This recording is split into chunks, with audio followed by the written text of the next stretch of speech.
കല്യാണം കഴിച്ചാൽ കലഹം ഉണ്ടാകുന്ന നാളുകളെ കുറിച്ചിട്ടാണ് ഇന്നത്തെ വീഡിയോ.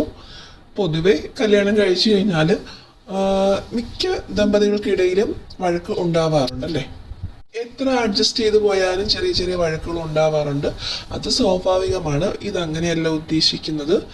നല്ല രീതിയിൽ കലഹം, അതായത് ന്യൂസിന്റെ വക്കിലേക്കൊക്കെ എത്തുന്ന രീതിയിൽ സീരിയസ് ആയിട്ടൊക്കെ കലഹം എപ്പം നോക്കിയാലും കീരിയും പാമ്പും പോലെയുള്ള പ്രശ്നങ്ങൾ ഉണ്ടാവുന്ന നാളുകളെ കുറിച്ചിട്ടാണ് ഈ വീഡിയോയിൽ പറയുന്നത്. നിങ്ങൾക്ക് ഈ ഒരു നാളുകളാണെങ്കിൽ ഒരിക്കലും ഞാൻ ഈ നാള് അല്ലെങ്കിൽ അദ്ദേഹം ഈ നാളുകൊണ്ട് ആയതുകൊണ്ടാണ് ഇത്രയും പ്രശ്നങ്ങൾ ഉണ്ടാവുന്നത് എന്ന് ഇത് വീണ്ടും വീണ്ടും കലഹത്തിലേക്ക് പോവാതെ അത് മനസ്സിലാക്കുക. നമ്മുടെ നാളിൻ്റെ പ്രത്യേകതകൾ കൊണ്ടുണ്ടാകുന്ന കലഹങ്ങളാണ് എന്ന് മനസ്സിലാക്കി അതിനനുസരിച്ച് അഡ്ജസ്റ്റ് ചെയ്ത് രണ്ടുപേരും പരസ്പര ധാരണയോട് മുൻപോട്ട് പോവുകയാണ് വേണ്ടത്. അതിൽ ആദ്യത്തെ നാളുകൾ അത്തം മകയിരമാണ്. അത്തവും മകയിരവും പൊതുവെ ചേർച്ചയുള്ള നാളുകളാണെങ്കിലും വിവാഹം കഴിഞ്ഞ ശേഷം 1-2 വർഷത്തിനുള്ളിൽ തന്നെ ഒരുപാട് പ്രശ്നങ്ങൾ ഉണ്ടാവുകയും ഡിവോഴ്സിന്റെ വക്കിൽ എത്തുകയും ചെയ്യാറുണ്ട്. അടുത്തത് ഉത്രം പൂരുരുട്ടാതിയാണ്.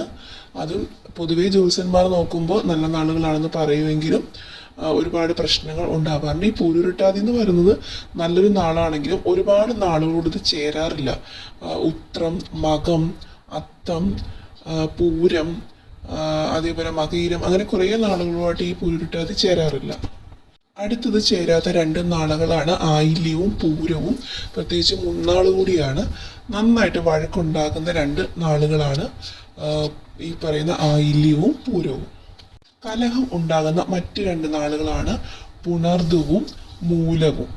അധികം പ്രശ്നങ്ങളൊന്നും ഉണ്ടാവാറില്ല, എന്നാലും ചില സ്ഥലങ്ങളിലൊക്കെ ഒരുപാട് ഇഷ്യൂസൊക്കെ ഉണ്ടാവുന്നത് കണ്ടിട്ടുണ്ട്. കല്യാണം കഴിച്ചാൽ കലഹം ഉണ്ടാകുന്ന മറ്റ് 2 നാളുകളാണ് പൂയവും അത്തവും. പൊതുവെ ജ്യോത്സ്യന്മാർ വളരെ ചേർച്ചയുള്ള നാളുകളാണെന്ന് പറയാറുണ്ട്, എങ്കിലും മിക്ക ആളുകളിലും കലഹം കാണപ്പെടാറുണ്ട്.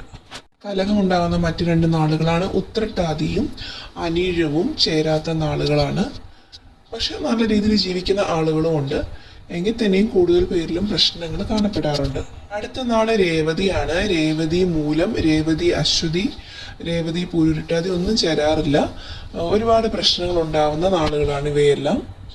ഇനിയും കുറച്ച് നാളുകൾ കൂടിയുണ്ട്. എങ്കിൽ തന്നെയും ഏറ്റവും കൂടുതൽ പ്രശ്നങ്ങൾ കാണുന്നത് ഇത്തരം നാളുകളുള്ള ദമ്പതികളിലാണ്. അപ്പോൾ അത് മനസ്സിലാക്കി നമ്മൾ അഡ്ജസ്റ്റ് ചെയ്ത് ജീവിക്കുക എന്നുള്ളതാണ് പ്രധാനം.